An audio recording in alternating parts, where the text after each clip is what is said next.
When German pilots Feindliche first Bomber encountered the gesichtet. P-47 Angriff Thunderbolt over beginnen Western wir Europe jetzt. in the spring of 1943, their reaction was not fear, it was laughter.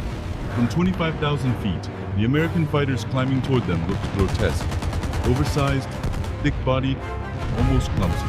Compared to the sleek Messerschmitt Bf-109 or the agile Focke-Wulf FW-190, the Thunderbolt seemed like an anachronism, a relic designed for an earlier age of flight. At nearly 10,000 pounds empty, it was the heaviest single-engine fighter in the sky. Its fuselage was wide and deep, earning it the nickname the Jug among American pilots. German aviators called it the Razorback, mocking the angular canopy and bulky profile. In early encounters, the criticism appeared justified. The P-47 could not outturn German fighters. Its climb rate was unremarkable. In close-in maneuvering combat, it seemed outmatched, vulnerable, and out of place in the unforgiving Darwinian arena of aerial warfare. Even American pilots were uneasy. Many arrived in England after flying lighter, more responsive aircraft and wondered what their commanders were thinking. Some openly questioned whether they had been assigned a fighter or a death sentence. In mock dogfights against British Spitfires, the Thunderbolt lost so consistently that commanders eventually banned the practice. Morale suffered. Confidence eroded. Yet this apparent failure was not an accident. It was a misunderstanding. The Thunderbolt was never designed to win graceful turning duels. Its creator, Alexander Kartveli, was not chasing elegance. He was building for survival. Kartveli understood something America's many pilots and factories tacticians became did not the yet arsenal grasp. of democracy. Modern war was no longer about Churning individual out the brilliance planes alone. our It boys was about needed to industrial win the endurance. fight. He built the aircraft around the massive Pratt Whitney R-2800 double wasp, an 18-cylinder radial engine producing over 2,000 horsepower. To ensure performance at high altitude where American bombers would need protection, Kartveli incorporated a complex turbo supercharger system buried deep within the fuselage. The design added weight and complexity, but it allowed the P-47 to breathe where other fighters gasped.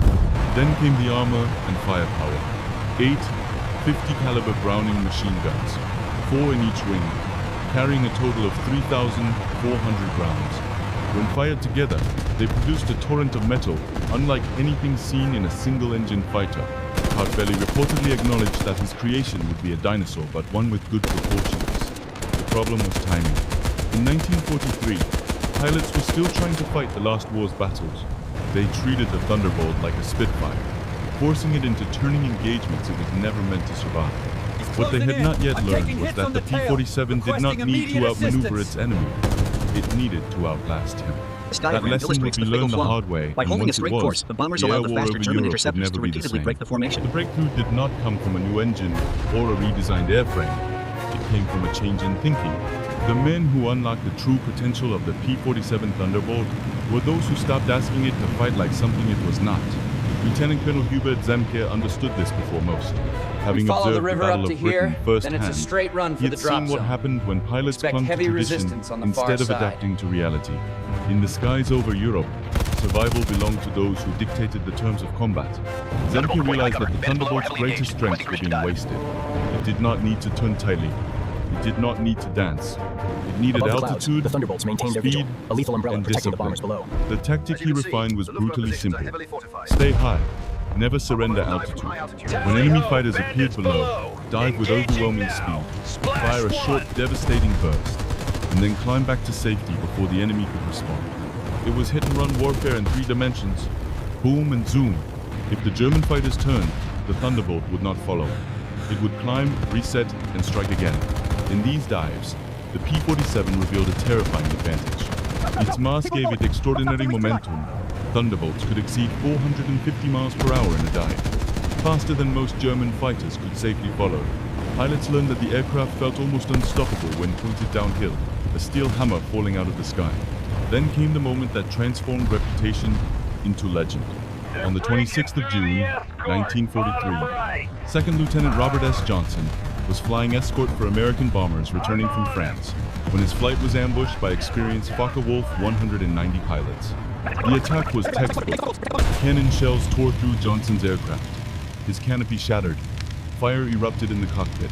Shrapnel ripped into his face and leg. His controls barely responded. His guns ran dry. By every measurable rule of aerial combat, he should have died. Instead, the Thunderbolt kept flying. A German pilot made repeated passes, pouring machine gun fire into the crippled aircraft. Johnson crouched behind the armor plate, powerless, waiting for the end. But the big radial engine refused to quit.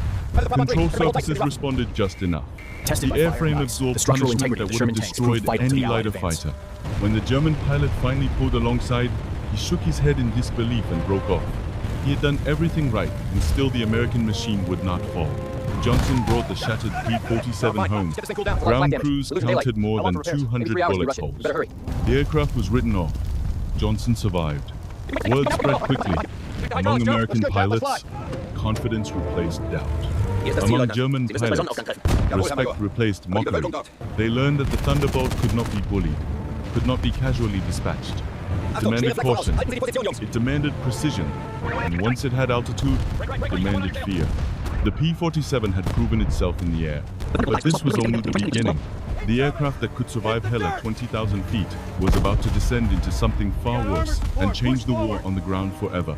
The moment that truly changed the destiny of the P-47 Thunderbolt did not occur at altitude. It happened when pilots began pointing its nose downward, not in pursuit of enemy fighters, but toward the ground itself. In early 1944, Major Glenn Duncan proposed an idea that many considered reckless. He wanted to take the Thunderbolt, a fighter designed to escort bombers at high altitude, and fly it at treetop level over German-held territory. The risks were obvious. Down low, there was no altitude to trade for speed, no clean escape. Every rifle, every machine gun, every anti-aircraft gun could reach up and kill. For most fighters, this would have been suicide. But the Thunderbolt was not most fighters. This route takes us right over the heavy defenses here. We don't have another option, Commander. The weather closes in by 0400. And flak patterns. About the eastern approach. Then they tested their theories against live targets. What they discovered was unsettling and decisive. The very qualities that made the P-47 seem ungainly in dogfights made it devastating in ground attack. Its massive air-cooled radial engine could absorb extraordinary damage. There was no fragile coolant system waiting to be punctured by a lucky bullet. Self-sealing fuel tanks resisted fire. Armor plating shielded the pilot from small arms fire that routinely downed lighter aircraft. The Thunderbolt could be hit and keep flying. Then there was the firepower. 50 caliber machine guns firing armor-piercing incendiary ammunition turned strafing runs into slaughter. A 2-second burst could shred trucks, ignite fuel, or wipe out artillery crews. Later variants added bombs and rockets. 5-inch rockets struck with the force of artillery shells, earning the nickname Holy Moses among pilots. A flight of 4 Thunderbolts could deliver more concentrated firepower than an entire field artillery battery and place it precisely where it was needed. By the time Allied forces landed in Normandy on D-Day, this transformation was complete. Thunderbolts descended through clouds and flak to strike German positions just inland from the beaches. Pilots were given brutally simple orders: destroy anything German that moved. As Allied troops pushed inland, the fighting slowed in the maze of Norman hedgerows. Tanks bogged down. Infantry advanced yard by yard. It was here that the Thunderbolt earned its darkest reputation.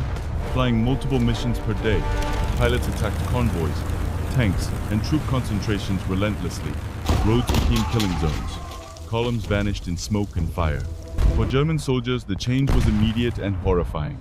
They learned that daylight movement invited death. The sound of a single engine overhead could freeze entire units in place. There was no warning, no defense, no escape. What had begun as an experimental tactic became doctrine. The P-47 was no longer just a fighter. It was flying artillery, an extension of American ground power that could strike anywhere, at any time. And as the hedgerows of Normandy burned, it became clear that the war on the ground had entered a new and terrifying phase. By the summer of 1944, the impact of the P-47 Thunderbolt extended far beyond destroyed vehicles and burning columns. It reshaped the psychology of war itself. For German forces in the West, the loss of air superiority was not an abstract strategic concept. It was a daily, suffocating reality. German soldiers quickly learned that daylight was dangerous. Roads that once carried supplies and reinforcements became death traps. Convoys moved only at night, if they moved at all. Even then, there was no guarantee of safety. The Americans called it close air support. German troops gave it a darker name, death by fighter bomber. The Thunderbolt had turned the sky into a weapon, Senior German commanders felt the pressure acutely. Field Marshal Gerd von Rundstedt later admitted that air attacks made normal operations nearly impossible. Rail traffic slowed to a crawl. Command vehicles were destroyed. Generals were killed while moving between headquarters and front lines. Leadership itself became a liability when it could be identified from above. The battlefield had become transparent, and the German army could no longer hide.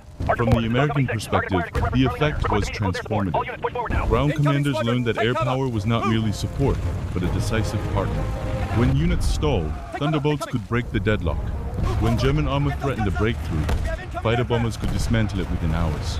The integration of air and ground forces reached a level never before achieved in warfare. This was not strategic bombing aimed at factories deep in enemy territory. It was tactical air power applied at the point of contact, precise, immediate, and relentless. Operations like the breakout from Normandy demonstrated this vividly. When American forces launched Operation Cobra, air power shattered German defensive concentrations and opened the path forward. Later, at Falaise, fighter bombers helped seal the encirclement that destroyed much of the German army in the west. The lesson did not go unnoticed. Allied planners recognized that modern warfare demanded dominance across domains. Control of the air meant freedom of movement on the ground. Without it, even the most experienced army became blind, slow, and vulnerable. Yet this success carried a heavy cost. The roads of France were littered with wreckage and bodies. Horses and men alike died under striking fire. Victory came not with elegance, but with overwhelming force. The Thunderbolt did not make war humane. It made it decisive. By late 1944, the outcome in Western Europe was no longer in doubt. The question was not whether the German army would collapse, but how quickly. And increasingly, the answer came from the sky. By the time the guns finally fell silent in Europe, no one was laughing at the P-47 Thunderbolt anymore. The aircraft that had once been mocked as oversized and inelegant had outlived its critics and outperformed their expectations. It did not win the war through finesse. It won by endurance. The Thunderbolt proved a hard truth about modern warfare. Survival matters as much as speed. Firepower matters as much as agility. And control of the air does not exist for its own sake, but for what it allows armies to do on the ground. In the fields and hedgerows of Normandy, in the killing grounds of Falaise, and on the frozen roads of the Ardennes, the P-47 showed that tactical air power could decide battles long before infantry reached the objective. For German soldiers, the Thunderbolt became a symbol of helplessness. Movement by day was impossible. Supply lines withered, morale eroded under constant threat from above. The sky itself became hostile territory. War was no longer confined to the front line. It followed them everywhere. For American ground troops, the experience was very different, and the situation turned desperate when tanks appeared on the horizon and ammunition ran low. The distant roar of a single engine could change everything. The arrival of Thunderbolts meant the enemy would be forced to ground, shattered, or destroyed. Trust grew not just in a machine, but in a doctrine that bound air and ground forces together. That doctrine did not end in 1945. It carried forward into the Cold War and beyond. When the United States Air Force named its new close air support aircraft the A-10 Thunderbolt II decades later, the choice was deliberate. The mission was the same: fly low, take punishment, protect the soldier on the ground, come home. It was more than just a machine. Thunderbolts sit in It was the museums. lifeline for Their countless polished metal pilots, silent and clean, a far symbol of removed the from immense smoke and pressure fire they once faced descended every through. day. But their legacy remains active in modern combined arms doctrine. In every joint operation where air power shapes the battlefield in real time, the men who flew them did not remember the P-47 as beautiful. They remembered it as faithful. It brought them home when nothing else could. And that may be the most enduring lesson of all. If you believe these stories still matter, if you think the lessons of Normandy, of air superiority, and of close air support still shape our world, share your thoughts below. What do you believe was the greatest lesson the Thunderbolt taught modern warfare? Thank you for remembering. Thank you for watching.